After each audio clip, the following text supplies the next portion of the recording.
Welcome to the lABLEd podcast, a show about disability, illness and difference. I'm Lucy. And I'm Alice. And that's Lola. Kaleidoscope identity, and this is who I'm meant to be. I'm just labelled me.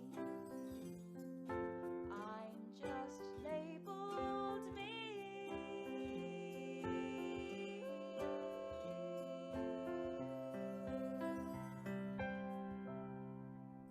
Hi guys! Don't forget, in this episode, I might swear, Lucy might cry, and you can check out details of the trigger warnings on our website.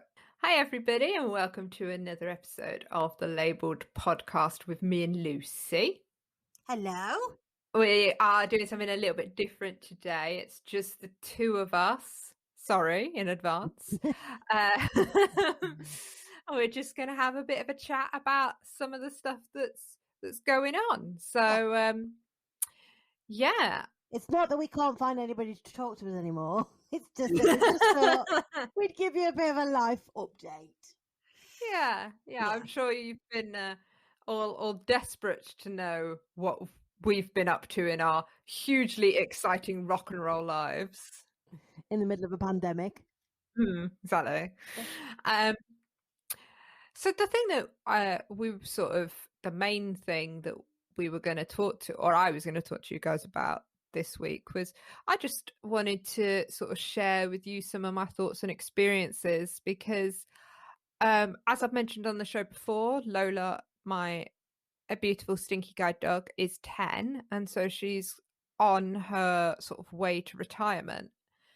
And part of the reason she's retiring is because she's just decided that she doesn't really want to do it anymore. So there have definitely been occasions where she and I have been out and about and she'll just stand still in the middle of the pavement. She's just, and I'm lucky that I have enough sight that I can sort of just about walk forward without falling down a hole. So she will walk next to me just like a regular dog on the lead, but she's definitely had enough of wearing the harness, and so we don't do any long trips anymore. We don't do whole days out. It's very much, if we're going out, we're going to Tesco's and then we're coming back, or I'm getting coffee and then I'm coming back. It's gone are the days of, I'll meet my friends for breakfast and then we'll go shopping and then we'll go and get our nails done. And not that I ever lived that kind of exciting, glamorous life. Sound like I live in Sex and the City, but really, really not. No, me and my friends were more likely to go to the library and then perhaps have lunch because we're not really morning people. You see, with me, it's like for lunch, and then the lunch is the big occasion, really. If I'm honest. Yeah, definitely food orientated on you. Yeah, exactly. They actually taught me how to do maths at school. I was terrible. Well, I'm terrible at maths. Can't do maths. Can't do numbers. Alice knows this. And when I was at school, to get me through my GCSEs, they bribed me with Mars bars. So as soon as they took the Mars bars away, that was it. I didn't want to know anymore. Was it if we give you one Mars bar and then there are two more Mars bars over here, how many Mars bars are there? It was a really weird game. It was like they put a Mars bar in a box, and then it was like we had to play this weird card game, and if we could add our cards up to a certain number, we got to open the box and eat the Mars bar inside. It's very weird. I don't really remember it, but it helped with my maths. My maths got better. So maths sponsored by Mars. And then they stopped the Mars bars and it just got terrible. So anyway, we digress. We were talking about Lola. Yeah, exactly. Not like us at all, is it? So and I am on the waiting list for a new guide dog, but as some of you might know, the pandemic has thrown a real spanner in the works for organisations like guide dogs, because many of their puppies who've been training, and the plan for them was to go on to be service dogs and assistance dogs in the future, they've been stuck indoors for the last year, just like the rest of us. And so they haven't had the exposure of going to all the supermarkets and, you know, school runs and going through crowds and stuff. And so now they're getting to a point where they're trying to train these dogs and they're all too easily distracted or spooked by the noises, or just not suitable, haven't built up the resilience that you need, because you do have to be pretty resilient to be a guide dog, as much as I make fun of Lola. So yeah, I've been on the waiting list for a while. I expect to be on the waiting list for a little while longer, just because of the shortage of pups and the number of other people waiting. And it's all about matching and all of this. No. Anyway, I made the decision that whilst I continued to have to wait for a new guide dog, that I was going to start learning to use a cane. And I've had cane training off and on basically my whole life. I can remember being probably 12 or 13 and having, you know, quite an intense few sessions learning how to use it, and being told, you know, you've got to use it regularly, and using it to get to school a couple of times, and just feeling so self-conscious and getting stared at and getting, you know, and it does happen with the dog, but not so much. But it'll be things like if you're waiting to cross the road somewhere where it's not a formal like road crossing point, so there's not lights or a zebra crossing or something, and you've got a white cane, cars will stop 8 feet away from you and be like, you can cross, it's fine, you can do the space. And obviously when you're 12 and all of the girls that you go to school with are already telling you, oh, you haven't got the coolest phone and you haven't got the right pencil case, and you know, you're not wearing your school uniform in the way that everybody else is wearing their school uniform, it was just one more thing for me to be super self-conscious about. And again, I've been very fortunate because of the nature of my eye condition that I haven't needed an orientation aid to get around safely. You know, I have perhaps not safely, but I've managed for the last 15 years. I was just thinking, Alice, a lot of people listening to this episode or listening to this podcast won't know, you know, well, they will obviously see people using a cane. I've seen people using a cane before, but I didn't know that you had cane training. I didn't realize it was that complicated. So can you just like enlighten me a little bit as to how you use a cane and what you need cane training for? Because I think that's really interesting. Yeah, I mean, I'm not an expert, certainly, but the purpose of it is to establish whether it's clear for you to move around, sort of, and move forward. So if you imagine that you have no sight at all, you obviously can't tell what is in front of you unless you can find it and feel it. Yes. So the purpose of a cane is to essentially sweep ahead of you when you walk, to warn you of any obstacles and give you information about what is coming ahead of you. The training is there because in order to make the most use of the information the cane is telling you, you need to there are techniques for learning how to you walk in rhythm with it, and there's things like if you come across an obstacle, one of the things that you can do is sort of line your cane up against it and move to stand beside it to help you establish the height or depth of the obstacle, so you can establish, you know, whether is it a bollard or is it, you know, an 800-year-old tree that's 4 feet wide, to help you work out how to get around things safely. Right. And So I take it these different objects must feel different when you're holding the cane, do they? I mean, you get an understanding. The more you use a cane, I think you become more sensitive to the information that it's giving you. So you can feel the difference between, the kind of tarmac they use on the road and a paving stone, and different things like that. You can feel that difference, so that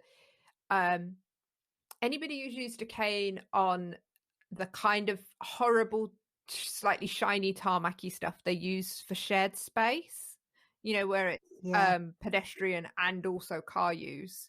Yeah. That kind of tarmac feels different from what you would have on like your more traditional roads. With a curb on the side of it and like... Yeah, I mean, Yeah. even, without the curb there's just different textures that you can tell from the kind of the way the cane moves across the ground in front of you. So, it will pick up if there's tactile paving, or if there's a curb, or if I go into leaves or grass, there's a grass verge, things like that.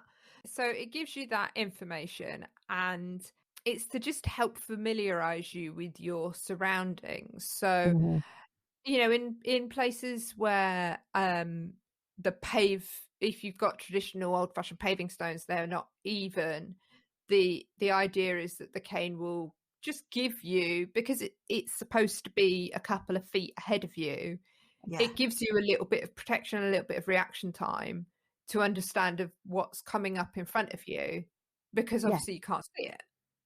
I was doing some work in my day job recently, and I didn't realise this, but so I don't know whether your cane has it, but on most canes there is tape on the bottom of the I think it's the bottom of the cane, and if the different colours and patterns on the bottom of the like on the tape on the bottom of the cane mean different things. So if it's like yellow and green stripes, I could be wrong. I think if it's yellow and green stripes, it means they are blind. They have a visual impairment and they have a hearing impairment as well. And I was like, oh, I didn't realise that. I do know. I don't know about that. I do know that guide dogs who whose owners have both hearing and sight loss, they have a different pattern on the front of the bit that goes over their chest. Yeah, which makes sense, really, doesn't it? But I mean, I was surprised that I was like, oh, when somebody told me about it, I was like, well, that does make sense. But I wonder how many people know about the different patterns and the different colours on dog vests and canes. Yeah, some people just, that dog's, got a different fashion style. That's a jazzy jacket. Yeah. I mean, canes are very personal. They depend, the kind of cane depends on, the length of the cane depends on your height. There's different ends to the canes, so that you can, depending on your preference for how you use them. I've got what I think they're calling a tennis ball end, which is basically a big circle that looks like a tennis ball, and that rolls really nicely, whereas the ones I always had previously were marshmallow ends, which are much more sort of squared and rounded at the bottom, so they still roll.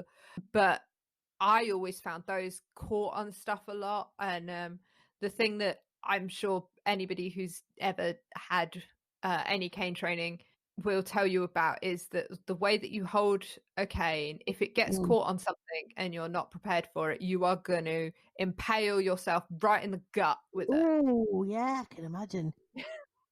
And I mean, that's one of the things that I'm learning not to do just walking down the street at the moment. Yeah, cane training. To me, you're saying the words cane training, and to me, it sounds like, in my head, like a driving lesson. So you have an instructor going, This is what you do. Why are you It is holding a it like lot. that? It is. So, It is a do lot. you go like out that. with somebody? Do you go out with somebody who has got knowledge of these canes that Yeah. basically sound like Harry Potter ones? If I'm honest, if that makes you feel any cooler about it, it makes it sound like you've got your own special Harry Potter one. But do you go out with somebody like from an organisation to go? Why are you holding it like that? Yeah, I This mean, is what this does. This is that kind of thing. in the UK, most local authorities, certainly in England, most local authorities will have either within their sensory disability team or contracted out to another organisation to provide orientation, mobility type training for cane users, visually impaired people. So it is, it is essentially the same as if you've never used a wheelchair and you acquire a disability, you need to learn to move. And yes, you can just kind of stick someone in one and go, there you go, you deal with it. But there are techniques that will help promote safety and comfort, and that's kind of what the whole purpose is.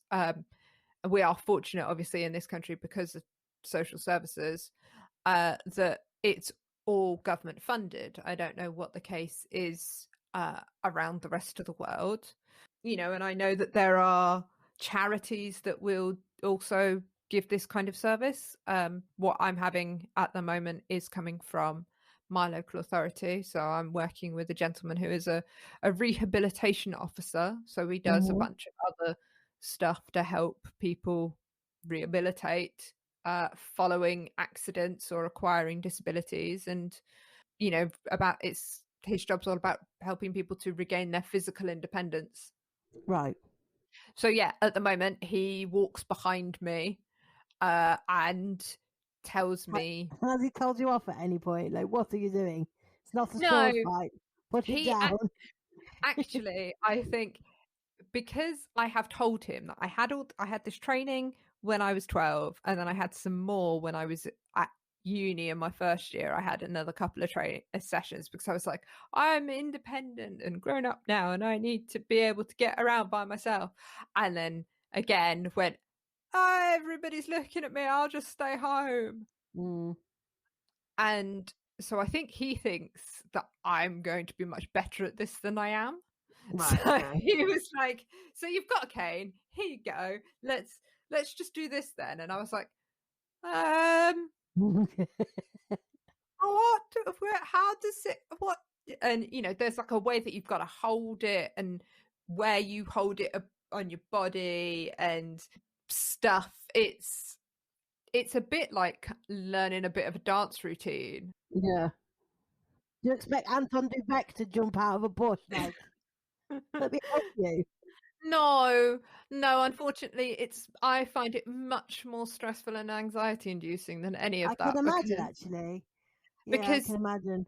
it's having to remember, like, so for example, in theory, the foot that's moving forward when you step, your cane is supposed to sweep from one side to the other, or depending if you tap or you sweep, and it's supposed to be anticipating your next step. So it tells you, say your left hand side is clear, so you step forward with your left foot, and then your cane should be moving across where your right foot is, right. Yeah, to establish if it's safe. Yes. And then as you bring it back across, then your right foot moves forward to sort of overtake your left. So you're having to... My legs, I can't move my legs. I can feel them knotting themselves like a French plait. Yeah. That sounds like my brain would go, what? Yeah. What? So you've got to do that. But then you've also got to move forward. And like my balance is atrocious for a number of reasons. And so I am trying to remember what foot's going where while my hand is moving the cane. And also, like, there's a level of concentration that I have to just walk without falling down. Yes. And so I'm also then concentrating on not falling down. But then also because I have got sight, I am also looking where I'm going, because it's just instinctual. So I'm going, okay, so I'm walking down the street and then my feet are doing this and my hand is doing this, and oh no, I'm walking to the side now, and it's like patting your head, rubbing your stomach at the same time, isn't it? It's like patting your head, rubbing your stomach, and also trying to to add your cards up so that you can get Mars bar. And exactly. And I bet the person who's helping you with your cane training makes it look dead easy as well. Yeah, I mean he's got sight, hasn't he? Yeah, so of course it's easy for him, and has been doing it probably for years. And I mean, I'm sure that there are people listening to this who have got no sight and have been using a cane for years and are just like, I don't know what you're talking about. It's really easy. But this is it's such a different experience. I mean, when I had to start training with the dog, there was a similar element of having to, there's hand gestures and stuff that you have to use with the dogs to help them know which way you're going. So so if I want to turn right, because Lola is always on my left, I have to do a right with my hand and my right foot, and I have to say a command, and I have to not fall down, and I have to look where I'm about to turn and go. And so and now that comes really naturally to me. So it is something I will get used to. But at the moment, it feels like a real juggling act to do all of that. But then also, the thing that we've sort of touched on a little bit about this is the kind of psychological, emotional impact of moving from having a guide dog to an orientation cane. That is also a big different experience for me. So it's just a lot. There's a lot going on. And it's, and I mean, as with anything that you're trying to learn, I've got to practice. So I went out with my husband after work yesterday and we were practicing, and he was like, you're walking so slowly, no wonder your balance is all over the place, because you're concentrating so carefully on your steps and stuff that you're walking really slowly, and it's just messing with my center of gravity. And so he was like, come on, you need to try and walk faster. And the only way I could do it without really freaking out was to hold his hand. Like, I was a little girl, had to hold onto his hand. That's and be like, quite nice, though. And at least he is your husband. He's not like some random stranger just walking down the road. Like, can I hold your hand, please, sir? Yes, yeah, definitely.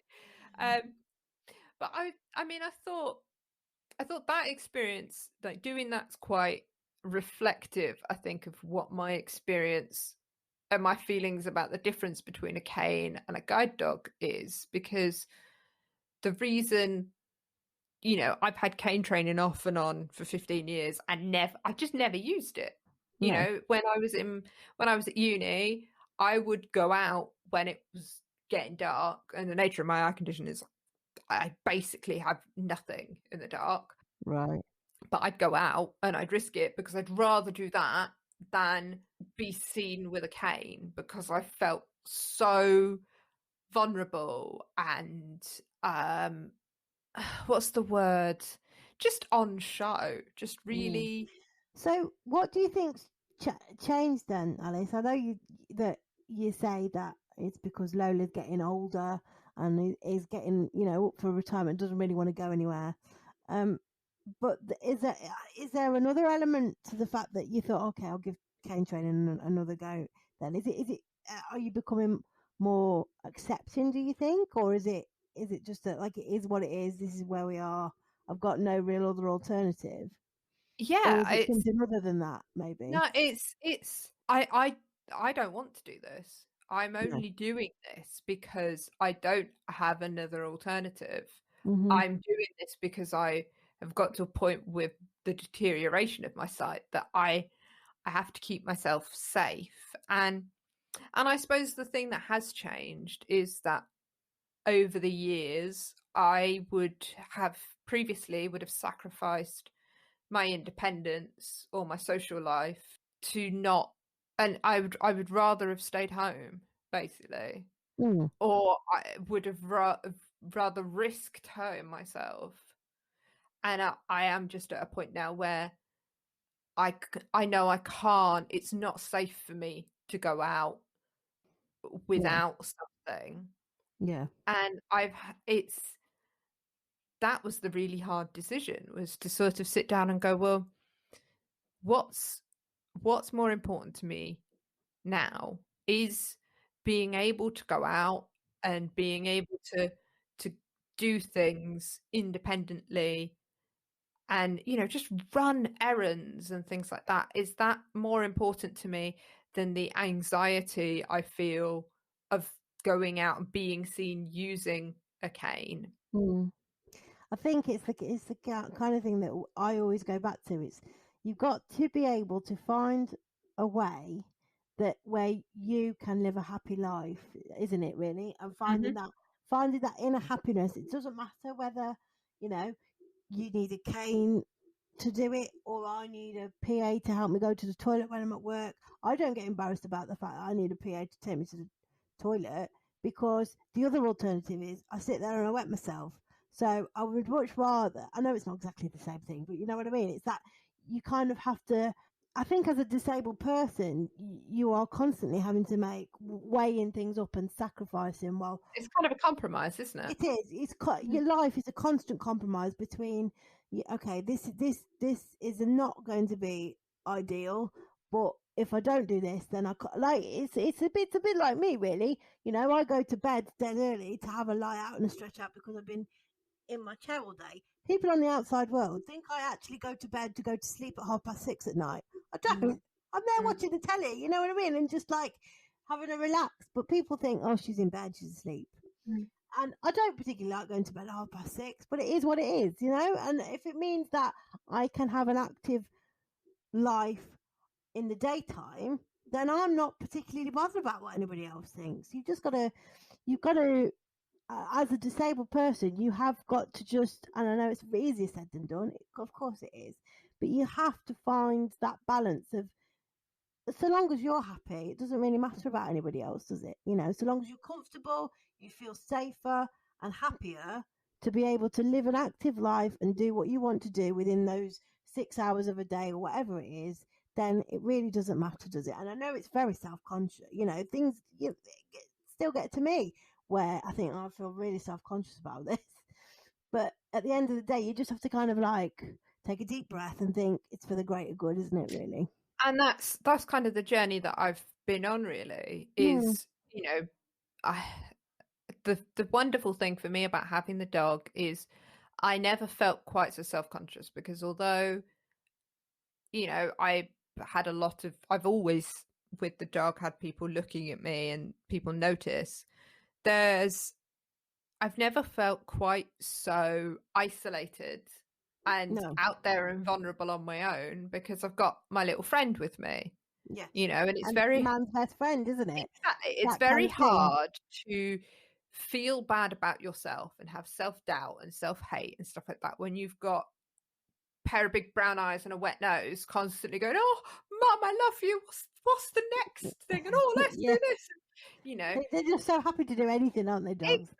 Exactly. So it's been, you know, this sort of getting to this point for me has been quite an interesting sort of emotional journey, as well as having to kind of go through this practical learning. I've had to get to a point where I have really had to think, well, you know, especially having spent the last year not being able to go out and do anything for different reasons. Yeah. I have kind of gained a new respect and recognition of the small things that I can do and do outside that I really enjoy. Like, I do really love going and get my nails done. I love it. Yeah, me too. And I had to basically, like you said, I had to weigh up that what is going to be, emotionally, is it going to be more upsetting to have to go out and use a cane to do the 15-20 minute walk to the beauty therapist, every few weeks, and then have my nails the rest of the time, and love them and be happy with them and all of that. Like, it's making that balance. It's how horrible tasting is the medicine over how well you're going to feel once you've taken it. Yeah. And for me, it's like there are many, many, many, many, many things I can't do on my own, but the things I can do, I want to keep that ability to do for as long as possible. So, for those of you who don't know, where I stand in a standing frame regularly, it is the most painful, disorientated, sickness-inducing feeling because my legs don't like standing up. They weren't built to stand up. For my legs, they're like show purpose legs. They don't do anything. They just sit there. And if I didn't have any legs, I'd look a bit weird. So that's why they are there. But I will do anything. I mean, I've gone through rounds of physio that are so painful that I end up screaming and swearing at the physiotherapist, and she goes, "Could you mind keeping the voice down because it sounds like I'm murdering you, and like it feels like you are." I've gone through hydrotherapy, which is hard. That's like physio in water, which is even harder. For all of that stuff, I do it because I think I don't want my body to get any worse any quicker, because they'll tell you that cerebral palsy doesn't get any worse, but as an adult with cerebral palsy, I'm telling you, it does. I never used to hurt like this when I was a kid. I don't want to lose any more function, so I will do these things. And whilst it's hurting and it's not very pleasant, you kind of have to, again, it's the weighing it up and saying, well, this is going to make me feel better in the long run. I stand up and it hurts. I get out again. I think my legs I feel calmer when I stand up. I'm not so anxious because my stomach's not screwed up in a knot. So it's doing, we have to, disabled people have to do horrible things that are very uncomfortable all of the time, to, whether it's physically uncomfortable or emotionally uncomfortable, we have to do those things all of the time just to keep the bare minimum. And that is what I think able-bodied people, they don't see the stuff that goes on in the background to keep me looking like, oh, Lucy's got a nice face on. I've got a nice face on because I'm doing exercises with my fingers, so I can hold brushes in my hand when I'm putting because otherwise somebody else will have to do it, and I don't want to give up that independence of I put my own face on. It's that kind of silly to other people would think, we'll just get somebody else to do it, but I don't want to. I think it's really interesting as well, like, listening to you. I don't know if it's because of the way you were brought up or your different experience of disability, having always had a very visible disability, but I get the impression from what you've said and the way that you've talked that you've always had that real determination to want to be independent. And for me, the idea of independence has always, for a lot of my life, certainly, being independent meant that I didn't need help. And actually, one of the things that I've really had to come to terms with is going, actually, what independence is getting the help you need to be independent. Exactly. It's not about doing everything by yourself completely. Like, I don't need any help ever. It's being able to go, do you know what? I really struggle with this. I need some help. Yeah. Because you are still enlisting that person who is helping you to help you. You're taking control of it. Exactly. I've seen people on Twitter and social media and stuff who say, like, they can't move their arms and they've got no dexterity in their fingers whatsoever. But to them, they can still cook because they are telling the caregiver or whoever it is, can you chop that cucumber like that, not like that, like this, Yeah. like in cubes rather than circles. Just because they aren't physically doing it does not mean to say that they haven't had some independent thought behind how they serve a salad. Do you know what I mean? And I think as a disabled person, you do get a very unique understanding of what the word independence means. Everybody else thinks it's a very singular thing, like a very solitary thing, but it's not. It's being able to go, and it's a huge thing to say, do you know what? I'm going to try and do things this way and change the way I do things. It's a huge, big step for anybody with any disability to say, I'm really struggling with this. I can't do it on my own. I need some help. Asking for help is one of the bravest things you can do, and doing realizing, actually, in your case, Lola's getting old now and doesn't really want to be a guide dog anymore. She's clocked off and is in the Caribbean having a cocktail in her head. And that absolutely sounds about right. I just see her now on her bed in the living room, imagining she's on a beach, just like, oh, you fucking do it, mum. You do it now. I've clocked off. But for you to realize, I mean, you could have said to Lola, "No, we're going outside, Lola, and you will behave." But you have stood there and you've realised this isn't working anymore. It's not. I'm not getting the best out of Lola. It's not Lola's fault. No, and that was one of the things that was a big part of this journey for me, was realizing, getting really angry and frustrated with Lola, and sort of like anyone who's known me and Lola for a long time will tell you she's gotten really grey in the last 18 months. It's very much come on quickly, and she's still the maddest, bounciest dog. I will share, when this episode goes out, I will share a photo that I shared on Facebook the other day. I love that photo. It was brilliant. Was taken by the dog walker that I pay to take Lola out a couple times a week, of Lola and the 3 other dogs that she went for a walk with. And Lola, the 10-year-old supposedly trained guide dog, is absolutely the nuttiest of the group. She looks like she's like the loudest voice at the party. She is absolutely having the best time of her life, and the best time for Lola is going, yeah! Shout out Kate the dog walker, who Lola is a bit obsessed with.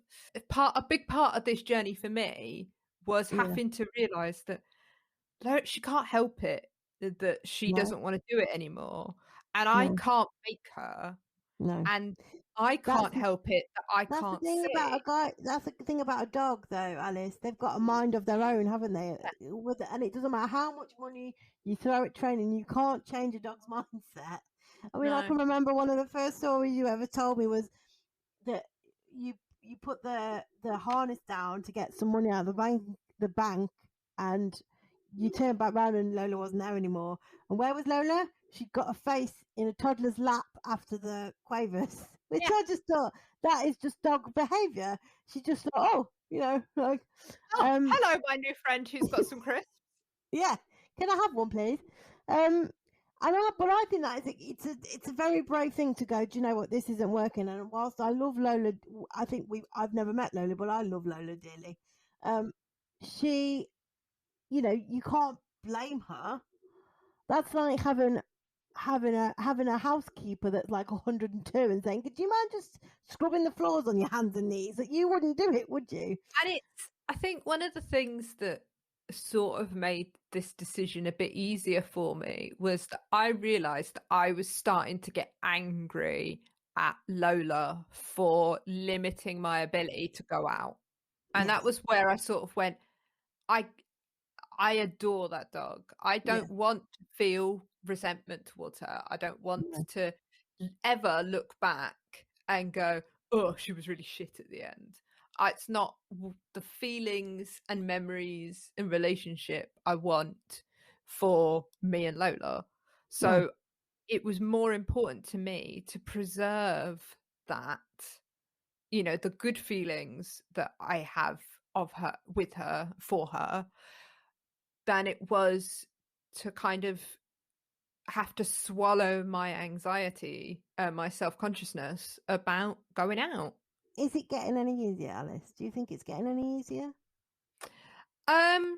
Slightly less worried about falling over now. Okay, well that's a start. Yeah, I'm gonna practice, and the more I practice, actually the guy who's doing my training with me reckons that the cane training will be quite good for my balance, because I will have to have a bit more of a sort of sense of like center of gravity. Mm-hmm. Whereas, one of the nice things about Lola is that if I start to lose my balance one way, I kind of just... All right, I've got you. Exactly. Hold you up.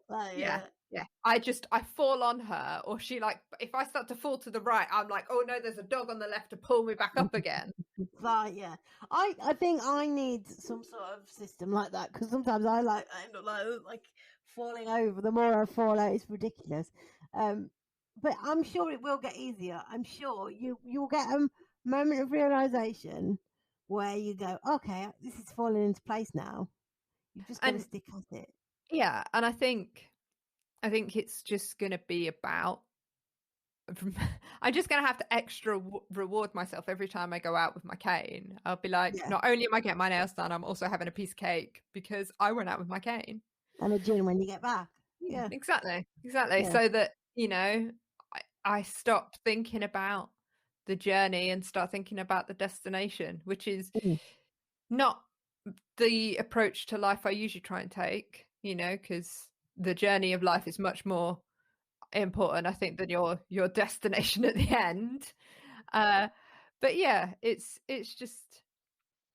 going to be an ongoing sort of experience and journey, and I just wanted to sort of share it with our listeners. Yeah, definitely. Well, I've found it very interesting. So how long do you think how is there a specific amount of time that they give you for cane training? Will the what's the man called? What's his job title? Will the man still come out with you with your cane like 6 months? The man. It's one of those things where there's an expectation on me to do some practice. Yeah. So, and I am, of course, in classic me being anxious and worried about everything fashion, I am convinced that if I practice on my own, I'm going to like learn a load of bad habits. And so he's like, we're then going to spend our next session, he's going to be going, you're doing this, you're not supposed to do this, and why are you doing it? Stop using it like a wand. Yeah, exactly. Like when I went out with my husband, he was like, you're swinging it too far to the left, and like, because you're only supposed to go sort of shoulder to shoulder. And he's like, yeah. You see, I would be doing big old sweeps. I'd be like knocking people over. Sorry, love, mind your toes. In theory, it's because you're supposed to be clearing each step each time. So if you're sweeping too far either side, you're going to end up taking a step forward before your cane has cleared that piece of ground in front of you, because you're still over here on the way back.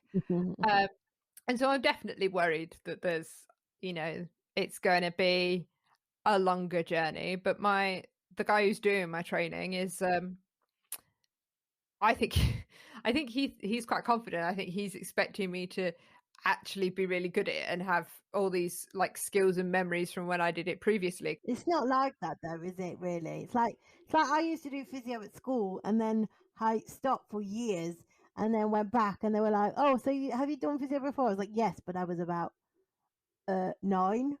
So everything I've learned, that was the last time anybody touched me with a physiotherapist hand.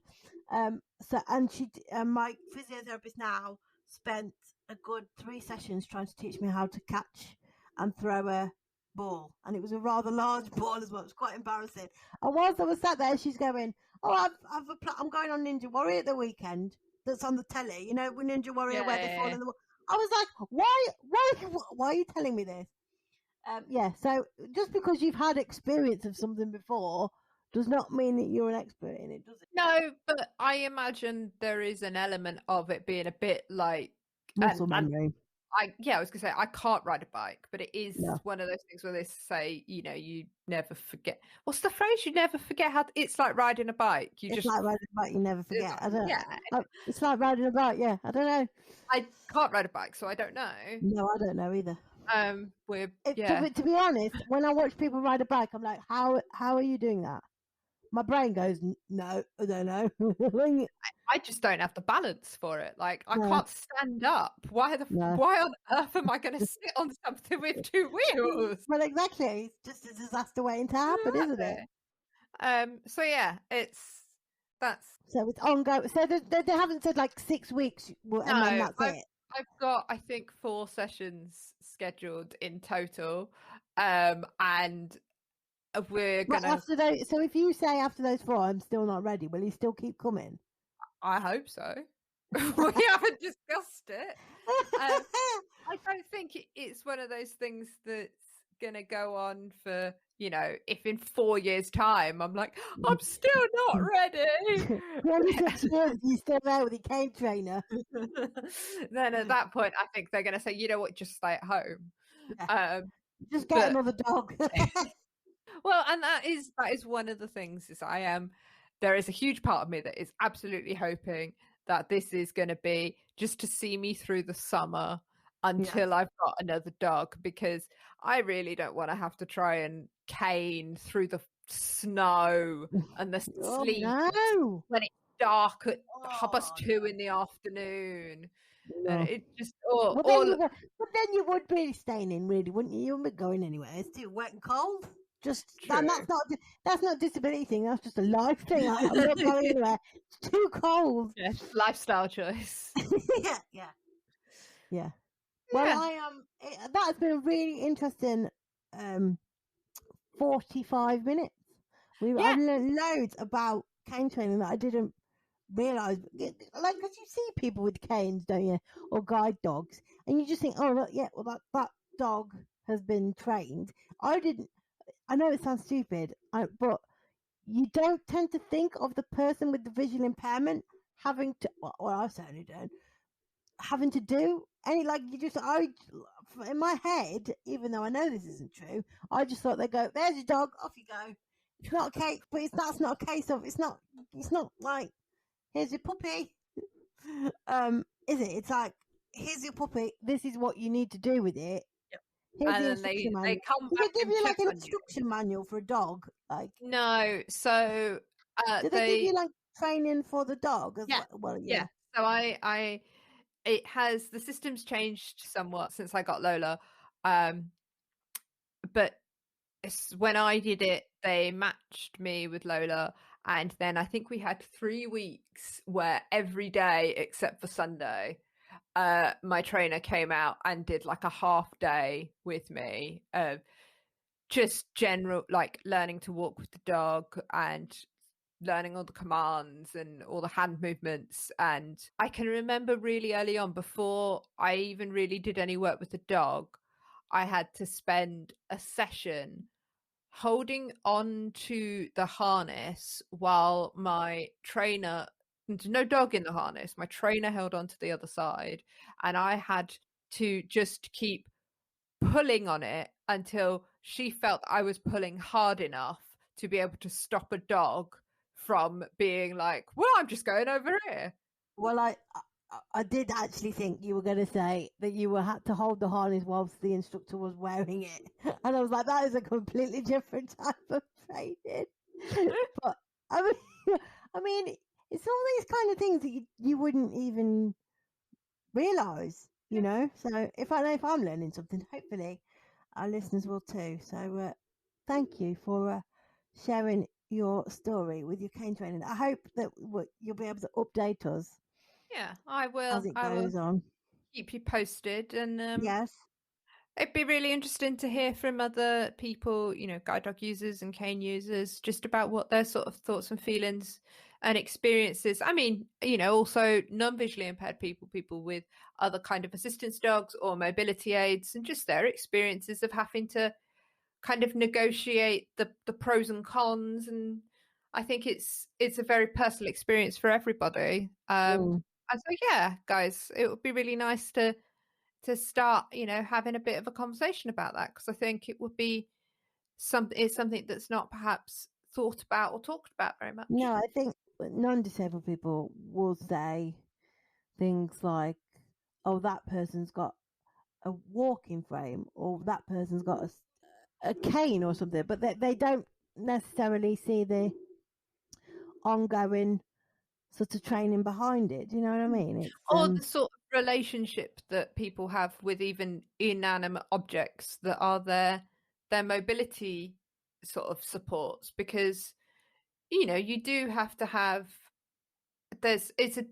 one of the things that's really different for me about my experience with having a guide dog and using a cane is that I trust my dog. I have to trust myself with a cane, and it's very it's a different kind of experience. Yeah, it's a bit like working with a coworker and then working on a project solo, isn't it? You're like, it's that kind of similar sort of ethic of, well, we can share the blame if this all goes wrong. If it's just you, it's all on you. Yeah, absolutely, absolutely. So it's I think there's a lot here in this topic, and I think we've only touched on some of it. So do guys tweet at me. I am Alice, then the number 3 Evans on Twitter, and Lucy is at Wheeled Wonder _, I think. Wheeled Wonder _. Okay. Yeah, or you can tweet the podcast, which is labeled podcast. It's a lot easier to remember. Yeah, that's and true. we'll share all of your comments and thoughts on this topic. It's been really fascinating. Yeah. Thanks everybody for listening, and we will see you next time. See you next time. Bye. Bye. Thanks for listening to the lABLEd podcast. If you like the show, please rate, review and subscribe. You can follow us on social media at lABLEd podcast.